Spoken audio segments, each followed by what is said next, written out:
I recall a time when life seemed more straightforward, with the challenges of adulthood still a distant thought and my primary focus being university. My days revolved around my studies, friends, and the occasional party that provided a respite from the pressures of law school. My gaze was fixed on the future, with little concern for life beyond graduation. Being a member of the Sigma Chi fraternity, a diverse group of individuals, taught me that true value lies in character, not in wealth or status. We were a tight-knit community united by the belief that we could positively impact each other's lives and the world at large. It was during one of these fraternity parties, which seemed insignificant at the time, that I reconnected with Doris. She was the daughter of my mother's closest friend, someone I had known as a child but had drifted away from over the years. Meeting her again felt like time had stood still, yet she had transformed from the child I remembered into a vibrant young woman. In that moment, I felt a profound connection. What began as casual dating soon evolved into something deeper than I had anticipated. The object I hold is small and seemingly ordinary, measuring less than 5 inches in length, just over 2 inches in width, and about 1/4 inch in thickness. Made of plastic with a glass screen, it contains microchips that enable its functionality. Despite its modest appearance, it represents the greatest threat to privacy we've ever encountered. Once a novelty, these devices have become indispensable, granting anyone the capability to monitor us. Orwell's concerns now seem almost outdated. The world continues to evolve, even as we remain unaware. I know what you're thinking, there are rules and safeguards. But consider this device I'm holding. It belongs to my wife, whom I've been with for over 19 years. She's always been loving and supportive, a strong partner without being overbearing. I've always believed in the sanctity of marriage, a commitment I take seriously. I thought we'd grow old together. Years ago, I traded my youth and freedom for her love, a commitment as strong as steel. I'm no romantic fool but a realist who values marriage based on rational judgment, not just love. Doris, my wife, is the romantic one. Maybe that's the root of an old incompatibility now surfacing. Here I am, holding her iPhone at 2 a.m. in our small downstairs office. I took it from her bedside table, the only time it's ever out of her grasp. Like many modern women, she's never without her phone, which is always within reach. I had to wait until she was asleep to pick it up. Why did I take her phone? I wonder that myself. Am I losing it? How can I be suspicious of my loving wife? I blame my profession, it has trained me to see the dark side, to be suspicious. To put it simply, I'm a lawyer, and that has made me wary. My suspicions started with a small thing. I walked into the kitchen while Doris, actually Dolores, but no one uses her full name, was on the phone. Usually, she'd ignore my presence, but this time she hung up immediately and seemed nervous. Later that evening, I asked to borrow her phone to order pizza. We no longer have a landline, and since the kids went to college, we've been trying to save money wherever possible. She's usually against takeout, being careful about her weight, but this time she agreed and handed me her phone without hesitation. Why not? She had already cleared her call and text logs. To her, it seemed like a good idea, but to me, it screamed deception. Clearing the logs felt like she was hiding something. Now I need to find out what that is. I'm aware that tapping a cell phone is easier than a traditional one. Don't believe me?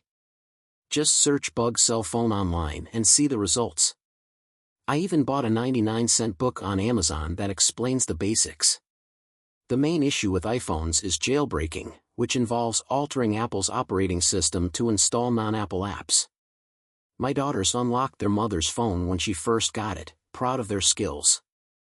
As I hold my wife's phone and the cable that connects it to the iPad, I hesitate. Should I really do this? Is this the right move? It could end a good marriage of 19 years. Why am I looking for trouble? We're a happy couple, and she'd do anything for me, though she rarely asks for anything in return. I entered our marriage reluctantly, but I've never regretted it. Let me introduce myself. I'm David P. Landon Jr. I was at that fraternity party, but forget what you think you know about fraternities. Sigma Chi, the fraternity I belonged to, was different. We were the biggest on campus, but membership was based on character, not wealth or status. Our fraternity mixed all kinds of people, jocks, nerds, top students, and those on academic probation. We had beer in the basement and tutoring sessions upstairs. It was about brotherhood and doing the right thing. Failing to meet the standard meant letting everyone down, and that guilt was tough to bear. Being a Sigma meant taking on responsibilities, like chaperoning the annual freshman party. Older brothers like me were tasked with watching over the pledges. We invited all freshmen, men and women, because it was known that the Sigma house was a safe place. I was a second-year law student, usually insulated from campus parties, but it was my turn to help. Doris came to the party with her friends, and I recognized her immediately. She was the oldest daughter of my mother's best friend, and I'd seen her many times over the years.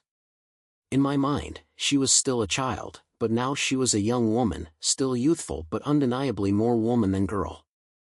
I had to go over and say hello. Doris was 6 years younger than me, as were her friends. I intended just to greet her, but Doris greeted me warmly and kissed me. She was always friendly, and it was clear she liked showing me off. Being an older student and a Sigma host gave her a bit of a boost. I ended up watching them all night and driving them home after the party. Doris set up a date with me for the following week. We hit it off and dated for the rest of the semester, though it wasn't serious on my part since she was a freshman and I was a graduate student. She eventually broke up with me to date other people. At the time, I was fine with it, but I quickly felt like something was missing. I couldn't quite figure out why. She wasn't classically beautiful, but there was something about her fresh, innocent look. She was very pretty, about 5 feet 4 inches and maybe 110 pounds, with soft brown eyes that drew me in. It wasn't love on my part, more like a deep attraction. Doris had a cheerful personality, and when she was gone, I felt a void. I'm intelligent and perceptive but also introverted and shy. I tend to retreat into myself, while Doris is outgoing and makes friends easily.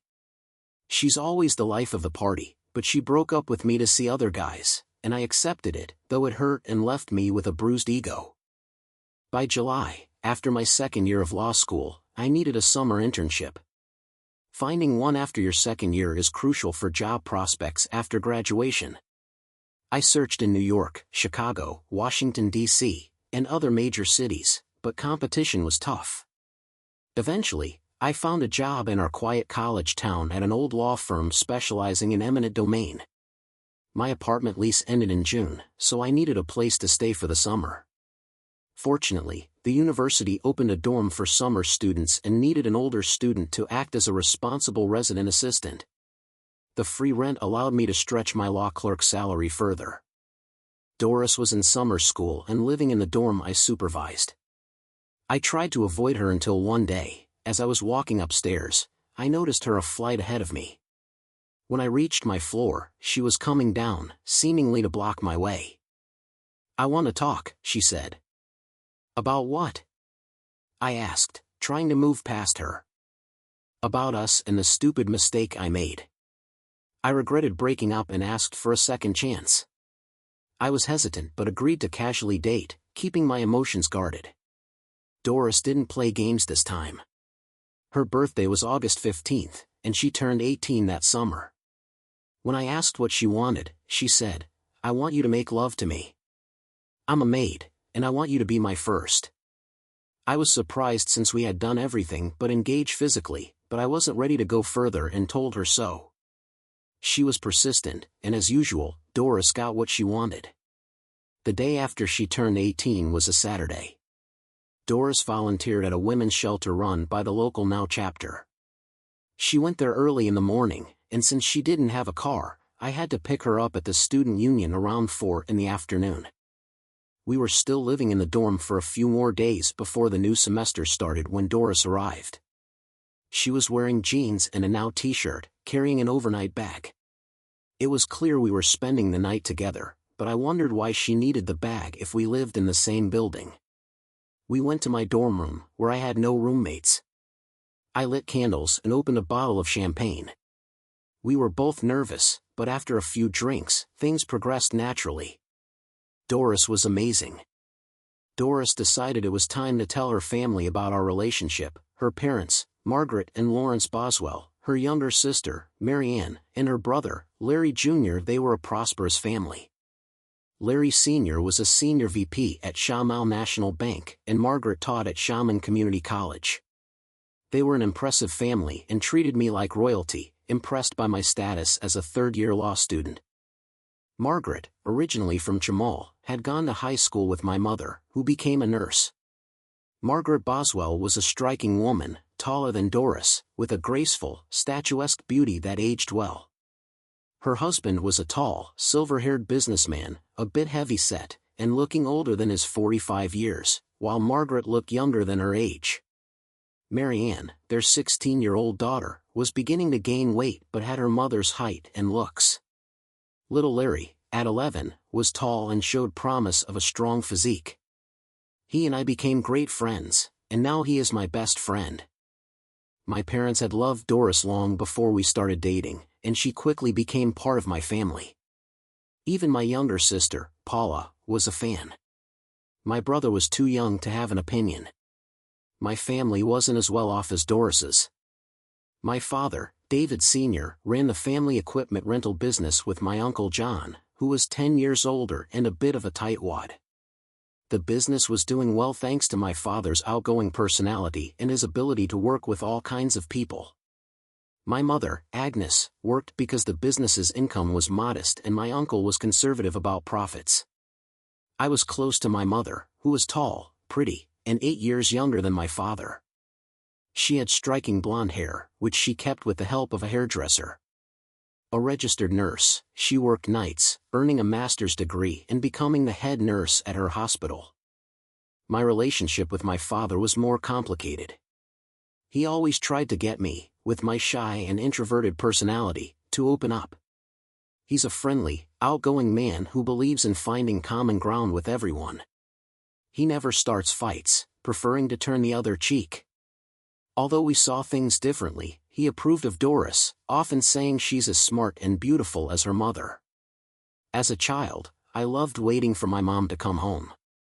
If she worked the 4 to midnight shift, Dad would let me stay up on Friday and Saturday nights. I would babysit my siblings while Mom was at work. He picked Mom up from work, and we'd have hamburgers and shakes together. Sometimes, Mom came home alone, kissed me goodnight, and I'd catch the scent of her Chanel No. 5 before she showered and went to bed. Even during tough times, when money was tight and Mom worked more hours, our home was filled with love. My mom and Doris's mom were close friends, and our families got along well. Looking forward to our marriage, my mom summed up her feelings about Doris: "She's a fine girl, Davy. Don't mess it up." We're all excited for the wedding. Despite her love for me, Mom sometimes still saw me as a kid. I admit I could be stubborn and immature, especially with Doris. I enjoyed our relationship but wanted her to stay carefree. Doris had other plans. She moved in with me during my final year of law school, which strained our finances. My mom increased Doris's allowance, signaling that our relationship was getting serious. By May, Doris made it clear she expected commitment, especially since I had taken her purity with my impending graduation and professional career. Doris felt I was leaving her behind as she still had over a year left in school. She believed what was good for her was good for us, and she was usually right. We were good together, and she made me feel complete, but I hesitated to marry her, not out of love but out of comfort. I used her age as an excuse. She was 18, and I was almost 25, but it wasn't genuine. My mom rejected that excuse, saying, "Doris is mature for her age, and you're not. It's about maturity, not age. Your hesitation shows you're still not ready." She saw through my fears of missing out on something. In the end, Doris's influence and support from others pushed me to marry her despite my doubts. After the bar exam, there was no bachelor party, though Doris had a wild bachelorette party. I was too focused on studying 20 hours a day to pass the New York bar, one of the toughest in the country. By the time I learned I had passed, Doris was 3 months pregnant, likely not an accident. We discovered it was twins just before the exam results came out. I had a job lined up but needed to pass the bar to secure it. My time was tight, and I worked 60 hours a week to prepare for the babies.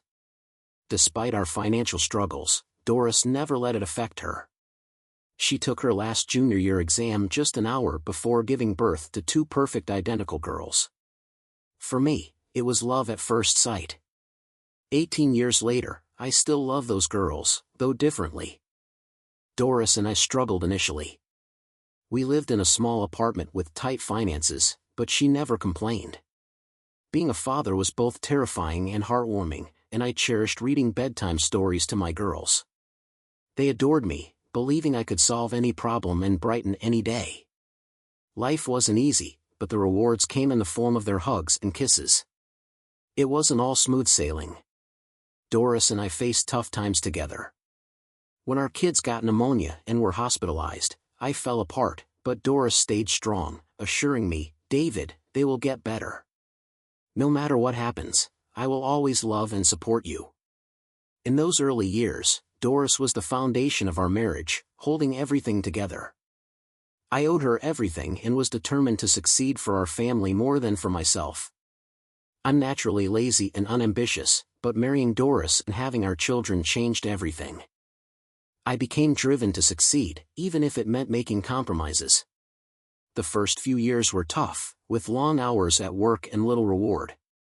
I had to use my wits and sometimes bend my principles to get ahead, but coming home to Doris and our daughters, Pat and Beth, made it all worth it.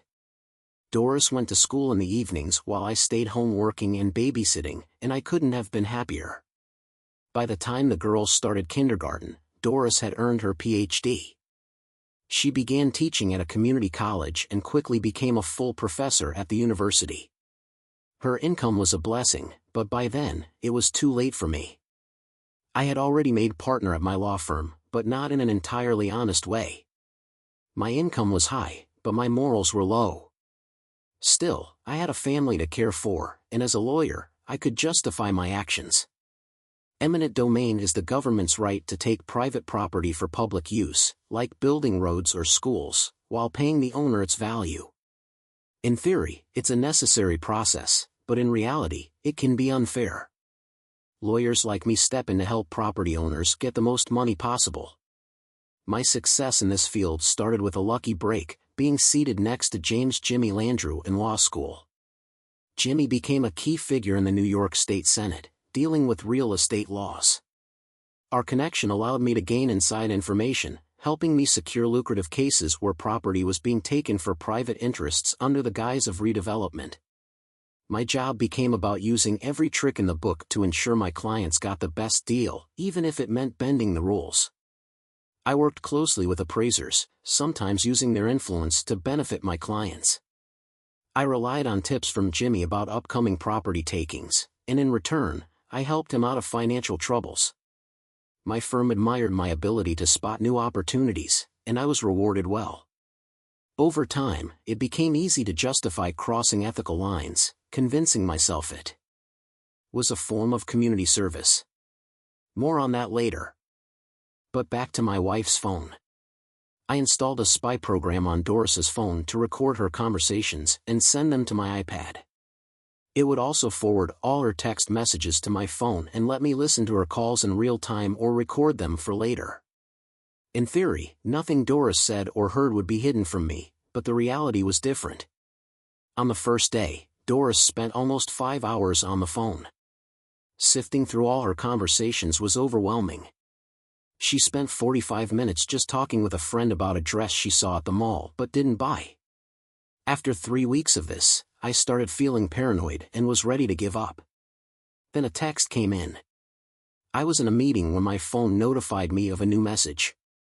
I ignored it, but then 2 more came in quickly after. Doris and I rarely text, so it was unusual. After the meeting, I checked my phone and saw 3 messages relayed from Doris's phone. "Remember, we're having lunch today. Mark can't miss you that much. When and where? Ooh, ERD Cooper at 12:30 p.m. Love you." I realized Doris had a lunch date with someone named Mark, who seemed to miss her and said he loved her. Cooper's restaurant was a small, intimate place perfect for a discreet meeting. It was already after 12, and I couldn't get there in time, but I could eavesdrop. I activated the bug on her phone and listened in as I drove. At first, I only heard car noises, then the sounds of a restaurant and a hostess greeting Doris. "Good afternoon. What can I do for you?" "I'm meeting someone." "Oh, there he is." Then I heard the sound of them hugging or maybe kissing. They exchanged greetings and talked about work. Apparently, they had worked together at the university. He spoke confidently, complimenting her hair, dress, and beauty. I listened as he seduced her, which would have been fascinating if it weren't my wife. When their food arrived, they started talking about me, how old, fat, gray, and boring I was. He told her she deserved better and he wanted to be with her. "But I can't, I'm married. I intend to grow old with David. Please understand. Can't you see? He's already old. You're still young. Live while you can. If you can't leave him, then we'll be separated." "No, I will not cheat. I've only ever been with David. I love my husband, but I want you and need you to be complete. I need David to understand that there has to be a way. Just give me time, for everyone's sake, please. I've waited so long already." "I know, but I need time." "Okay, but please, no longer than that." As I pulled into Cooper's parking lot, their conversation shifted to mundane topics again. I parked out of sight but where I could still see the door and my wife's car. They discussed how they needed to be together without jeopardizing her marriage. Dora said, "I still love Dave. We've been together so long, I owe it to him to try to keep it together. That's why I love you so much." "You have such deep feelings," he replied. The arrogant idiot. When they walked out, I saw Doris dressed to impress, not how she left the house that morning. He was tall, maybe 5 feet 3 inches or 4 inch, slender and athletic, with dark coffee-colored skin. Handsome, maybe, depending on your taste, but he was young, no more than 30. They kissed goodbye, and he hugged her tightly until she pulled away. Surprisingly, I didn't feel as jealous as I thought I would. Sure, I wanted to knock him out, but I needed some leverage, like a baseball bat and an element of surprise. But there's nothing fair about seducing another man's wife. He was just a smooth talker using her until he got bored. Doris, being smart, probably knew that my wife was playing a dangerous game, not with her lover but with me. Did she really think I would tolerate it? We have a typical American marriage, maybe 5% of men rule their homes, the other 95% have to compromise. I had to compromise a lot. Even when I thought I'd won an argument with Doris, she always got her way in the end. But Mark was different, new, forbidden, and irresistible to Doris.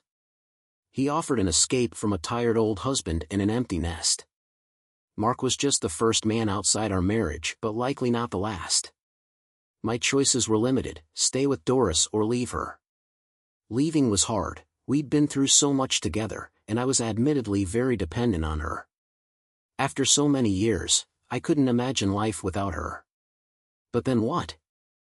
That evening, I tried to appear neutral, if not cheerful. Doris noticed my mood and asked, "What's wrong, Dave?" "Nothing, I guess. Just tired from work," I replied. "You work too much. You should slow down and take better care of yourself. Maybe join a gym," she suggested. I looked at Doris closely, feeling critical. I joined a gym last year and lost 30 of the 40 pounds I'd gained since our marriage. I'd been working out with a trainer 3 times a week, and I was in great shape. Her interest in her new boyfriend wasn't about me being out of shape or boring, it was about how she perceived me. I was like an old, comfortable pair of slippers, familiar but no longer appreciated. Doris needed to work on herself, and eventually, she bought that dress she'd been eyeing for so long. She was still debating whether to try on a new man. The next day, I got another surprise. The phone bug caught a conversation I almost missed. Curious, I listened to see if Doris would mention anything to her mother. "Hey Mom, just checking in about Thanksgiving. You're bringing the sweet potatoes with bourbon and the broccoli salad, of course, dear. But tell me, how was dinner with Mark? Oh Mom, he's great, but he wants to go further, and I can't. Why not? You should have pushed David years ago. Now you've lost your leverage. The kids are grown, and you can't use them as an excuse. Mom, I'd never do that. I may be a bad wife, but I can't be a bad mother. Nonsense, you're a great wife. Does David ever complain? No. You keep a perfect home, cook well, raise 2 great girls, and satisfy your husband. Plus, you contribute more financially. Yes, but now I'm considering infidelity. It's not cheating if he consents. David needs to understand that women's needs change as they age. We need variety, while men just need ZX. Having another man won't affect David. He's a good man and can prove it by giving you some space. Make sure he knows he'll still come first, but David is still a bit immature. I'm not sure he'd agree to share me, and I don't want to risk losing him. Your father isn't broad-minded, but I've been seeing other men for decades and he hasn't left me. It took time, but he adjusted. You should know that. Yeah, but David isn't Dad. I don't see him accepting that I have a secret lover. Let me talk to Agnes.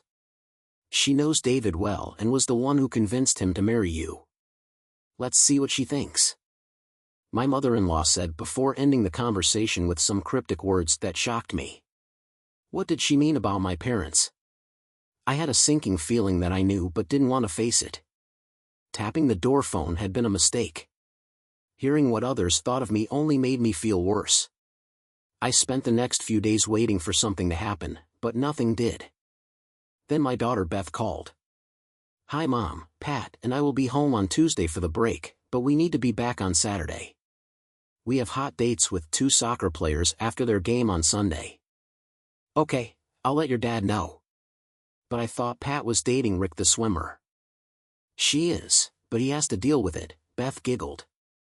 I guess times have changed if guys are okay with their girlfriends dating others. Oh, Mom, you're so old-fashioned. By the way, how's it going with Mark? Nothing's going on. I'm married to your dad.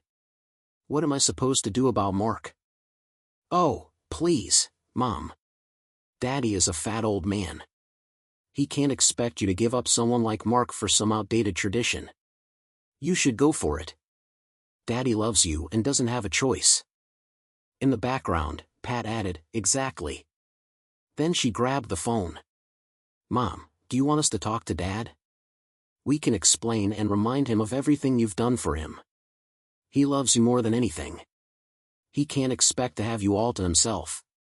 It's not fair. I don't know. Your father never gave in to me, even when he had the chance. He can be very sensitive. But Mom, we know Dad loves you. If you explain how much you want and need a relationship with Mark, just assure him that he'll always come first. That's what I told Rick, and he's fine with it, Pat said. Your grandmother is going to talk to Grandma Langdon. I hope they can work things out so your father understands Mark is no threat and that what Mark and I have is just a shadow of what your dad and I share. I was shocked and hurt hearing my daughters talk about me that way. It was painful to hear them call me a fat old man, even though they claimed Doris still loved me. I realized I had let myself go. I was in good shape but hadn't paid attention to my gray hair or outdated clothes. I decided to change that.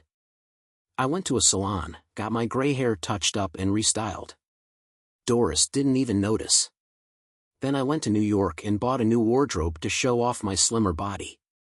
I didn't look 30, but I looked good for 45. Still, neither Doris nor my daughters noticed. When they came home for Thanksgiving, they gave me the same cheek kisses they always had. I realized they took me for granted, expecting me to be there when needed and invisible when not. We had little in common and had become strangers under the same roof. I knew more about them than they did about me because I had always been withdrawn. Thanksgiving arrived, bringing both the Boswells and the Landons together, 21 people in all. After watching the parade and the soccer game on TV, the women gathered in the kitchen, and the men in the living room.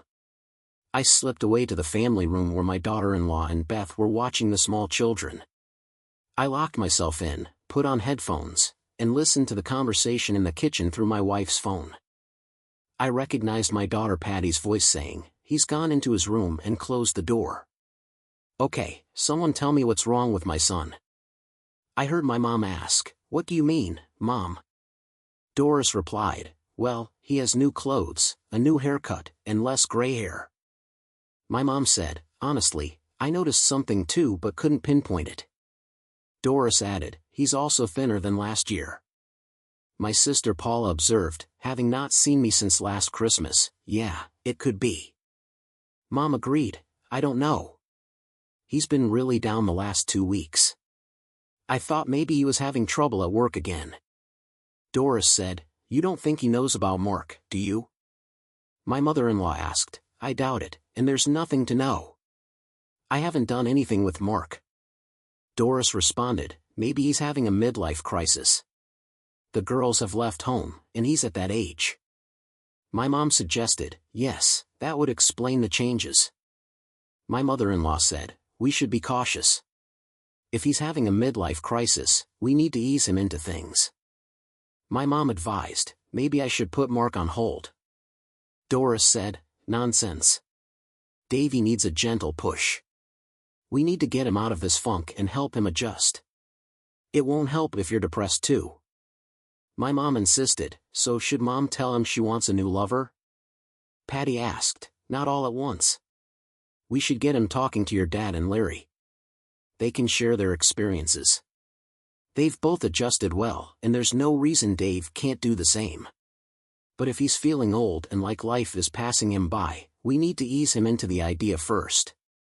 Mom explained, "Being betrayed?" Patty giggled, "Of course not. Your father is a proud man. He needs care and guidance. I never let my husband go without, even when he wasn't first in my heart. Davy knows he's loved, and it's up to all of us to make sure he feels that." My mom said the conversation continued with the women discussing how to manage me, how and when Larry and my father should prepare me for the realities of married life with a hot wife. They believed they were simply satisfying Doris's natural needs to keep the marriage strong.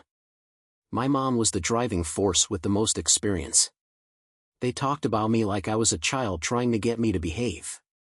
I listened until I couldn't take it anymore and went for a long walk.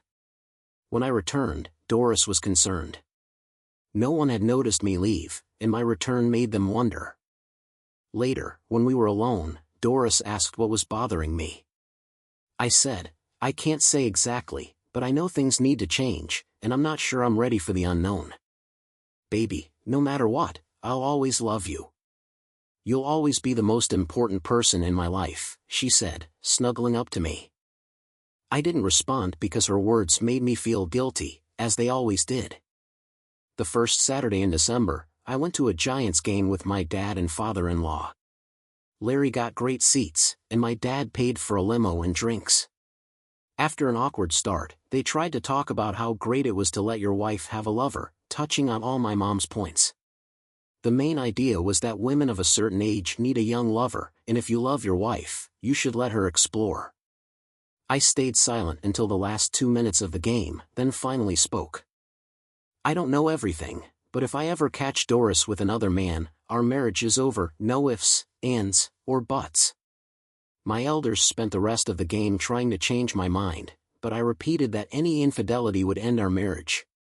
Who needs a promiscuous wife?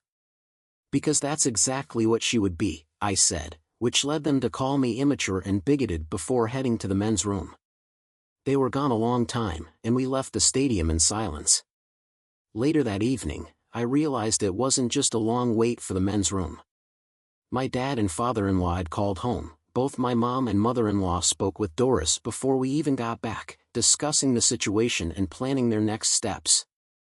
Less than a week later, Larry and Dad dragged me to a gentleman's club with dancers and barmaids. While they indulged in overpriced drinks and lap dances, I stuck to soft drinks and avoided any such entertainment. Their advice boiled down to the supposed benefits of an open marriage. I finally said, I can't trade my wife's fidelity for a lap dance, and left, catching a cab home alone. Nothing more was said about that night.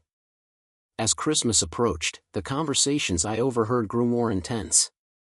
Mark was flirting with Doris and pushing for a meeting during the school break, a perfect time since I was supposedly working. Anyone who looked closely at me would have noticed something was wrong. Now for a confession, I had crossed ethical lines in my business dealings. It started with keyhole lots, small parcels of land with limited access. These lots were cheap and undesirable, located miles from a highway, but when a national retailer needed a warehouse with interstate access, those lots suddenly became valuable. I had inside information from my buddy Jimmy and found a small for sale sign on a rundown property, a 250-acre former dairy farm worth little at the time but soon to skyrocket in value. I emptied my savings to buy the land, hiding the purchase through a Wyoming corporation with no traceable connections to me. I lied to Doris, blaming my financial strain on the economy and competition.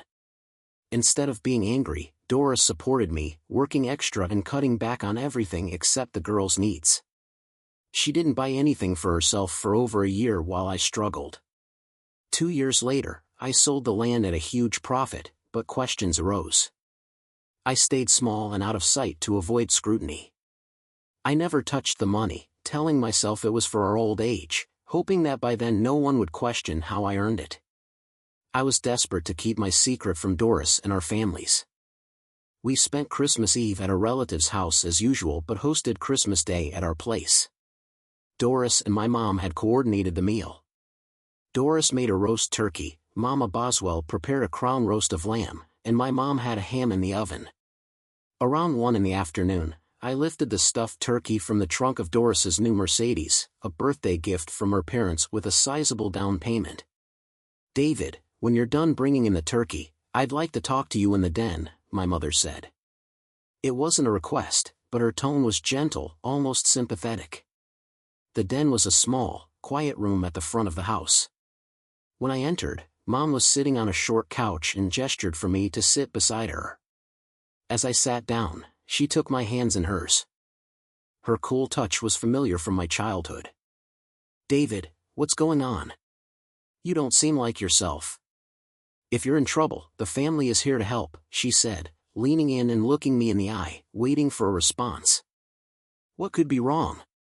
"I have a loving family, a supportive wife, and 2 devoted daughters," I replied, though my words felt hollow. My mom wasn't fooled, she could sense what was left unsaid. "David, a good man supports his wife in what she needs. Being a good husband means making sacrifices, just as your wife has done for you over the years," she continued, appealing to the values she had taught me as a child. But she misunderstood who I had become, thinking I was still the man she knew. "The thing is, I don't think having a promiscuous wife is honorable. We all sell ourselves for what we want, but not every transaction is dishonest. Some promises are made before God. If we don't try to keep them, a woman might kiss her son goodnight with lips still warm from infidelity." At this, Mom recoiled as if I'd slapped her. Her emotions were clear: surprise, shame, anger, and finally, pain. "David, what did you say?" she asked. "I said your kisses after your adulteries were an abomination," I replied. She let go of my hands and ran out of the room. I didn't need to hear Doris's anguished words to know the impact of what I'd said. "Mommy, what happened?" Doris cried. This was clearly a planned intervention with the family ready to confront me, but when I left the room, no one was around. Mom must have fled to the kitchen, likely with another family member. I decided to make a quiet exit, taking Doris's Mercedes and driving to the state park, to the Hendrick Hudson observation deck, a place I used to go in high school. It took me until senior year to even get to first base with a girl there. I was never a Casanova, but by the time I turned 25 and graduated from law school, women saw me differently. Unfortunately, by then Doris had already laid claim to me, and she wasn't letting go. Looking at my situation, it was a no-win scenario. When Doris needed me, I was expected to comply, and now that she wanted someone else, I was supposed to submit again, giving her the freedom I never had. Strangely, I understood the logic. Doris had sacrificed more for our marriage than I had. She made it work, raised our kids, and held everything together. If I had stayed single, we likely wouldn't have had kids, bought a house, or planned for retirement. Now Doris wanted a little harmless fun, something she felt she deserved. She didn't deny me the chance, she just didn't think I'd take it. I thought, I'm old and fat. My mom's intentions were to make me accept my limitations while reassuring me that they still loved me and would support me. They thought they were being kind, and maybe I was selfish. I knew this moment would come. I'm not blind or stupid, but Mom and Doris were right. I stayed a child, worse, I became spoiled. I saw the game and sank into it, pretending I did it for others or because it was necessary. It wasn't. I cheated because I wanted to win, not for money, but for the sake of winning. Losing to Doris felt like losing in life, and I'd been losing to her for 20 years. Parking the car, I pulled out my iPad and opened the spyware. He's not in the house, and Mom's car is gone, I heard my daughter Beth say. With any luck, he won't come back, said Ann, Larry's wife. I always knew Ann disliked me, but now she had a reason. Ann is attractive, not exactly beautiful, but she has a certain appeal and a seductive voice. I could see why Larry, not the sharpest, married her, but it was a mistake. She flaunted her infidelities. Larry, a vice president at his family's bank, ignored the gossip and her behavior, content with his fat salary and comfortable life. They had a 5-year-old son with the same blonde hair and blue eyes as Larry, and they seemed to get along well enough. As I listened, my mom started plotting. My son is more than stubborn, he practically called me a promiscuous, she said. I don't believe that, my mother-in-law replied. Dave is too good a man for that. He seems to know everything. The old folks must have slipped up, and he took it the wrong way. My mom suggested, what should we do? I don't want to lose my husband. Doris said, we need to be cunning. If he won't come willingly, we'll have to trick him. Mom advised we shouldn't underestimate him. My sister warned, he's always been shrewd, maybe not the smartest, but definitely cunning. Remember what he did to Uncle Jack during the poker game? She was referring to when, as a teenager, I caught my uncle cheating in our poker games. I figured out his trick and beat him at his own game. For weeks, he couldn't expose me without revealing his own cheating, so the game stopped, and he avoided me. My sister remembered this because she once asked why Uncle Jack was upset, and I laughed. Yes, but he has a weakness we can exploit, Mom said, and then she laid out her plan.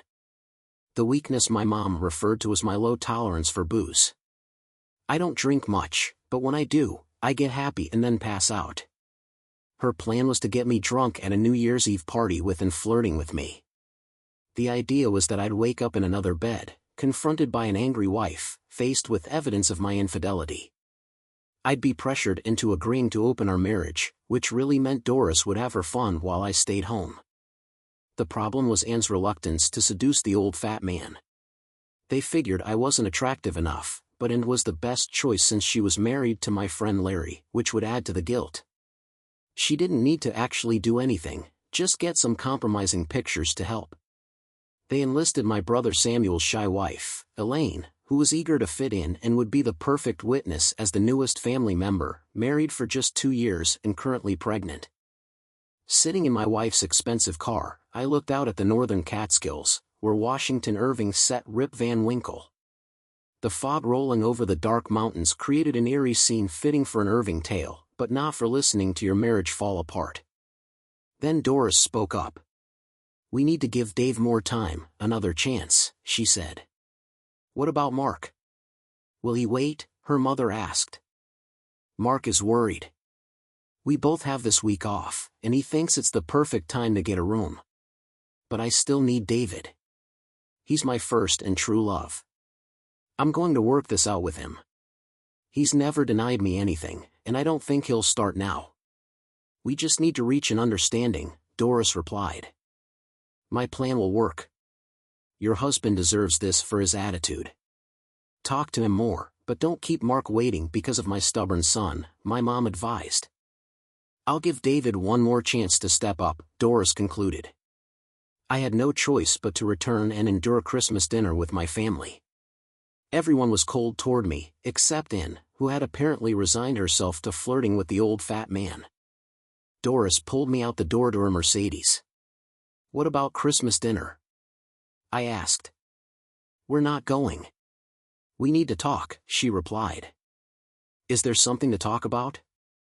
I asked. "Yes, but not here," she said with a sly smile. She drove us to the Hilton, where she had already booked a room.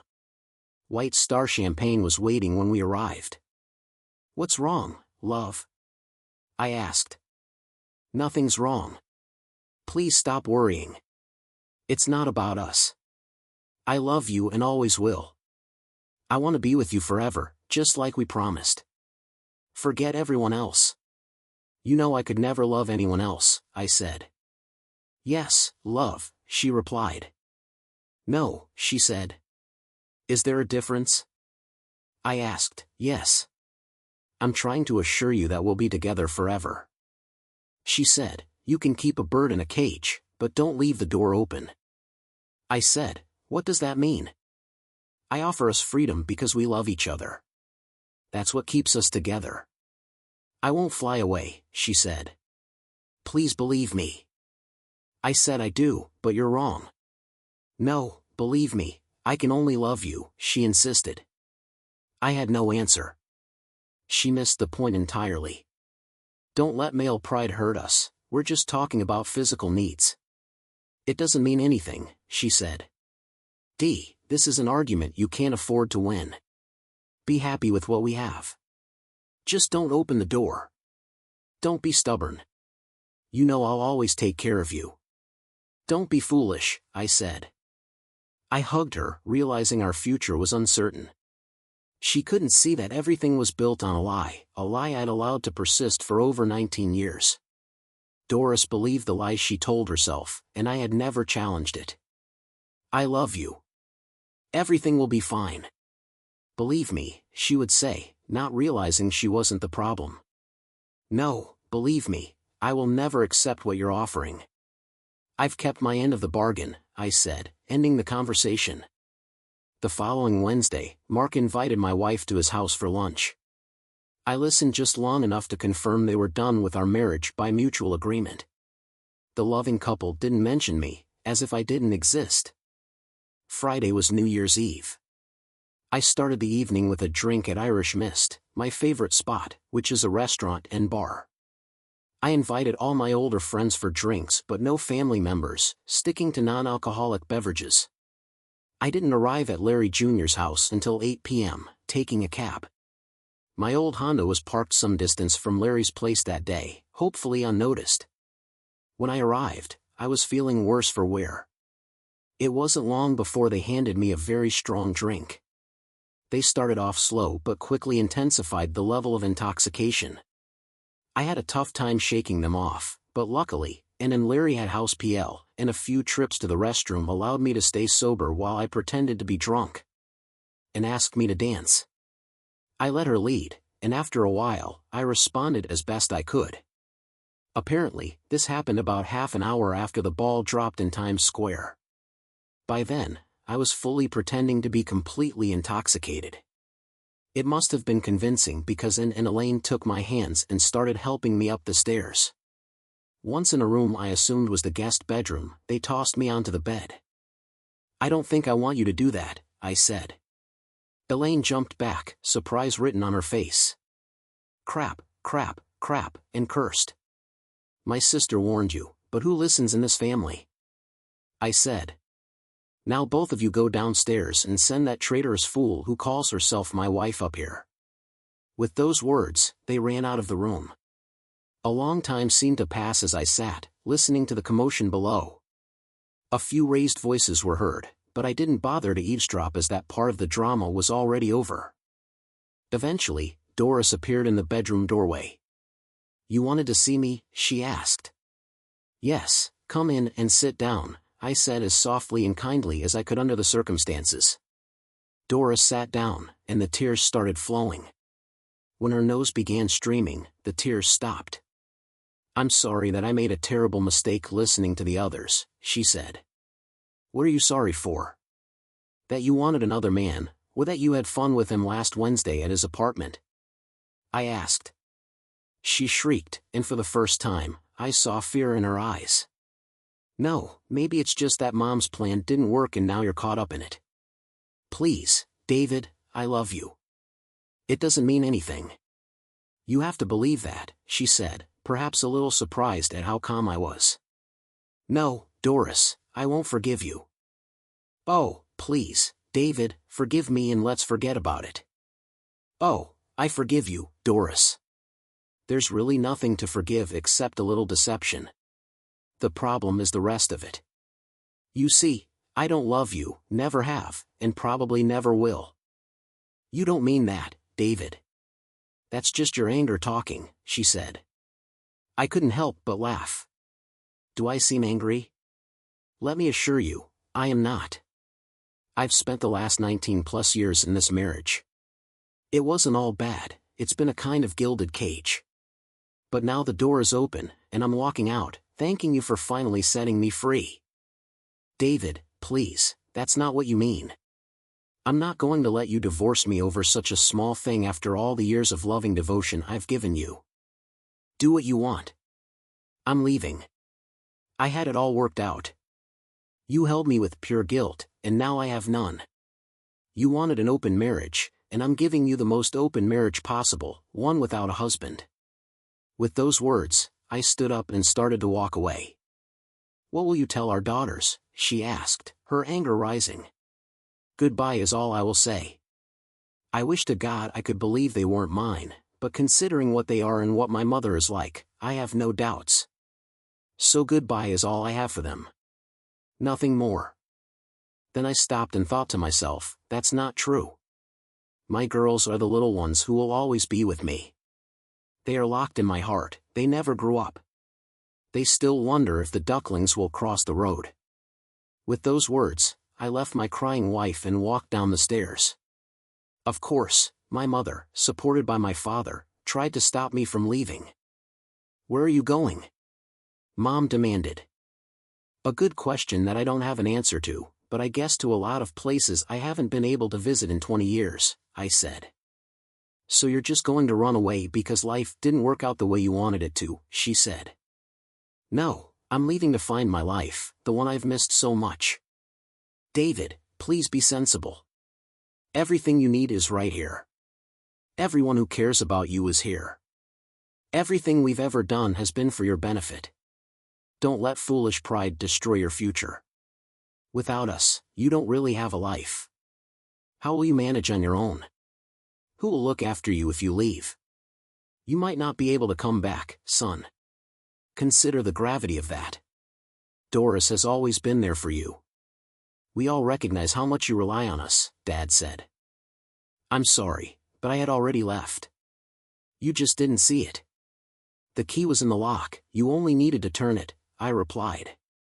With that, I gently kissed my mom on the cheek and walked out, waving to everyone and saying a firm farewell.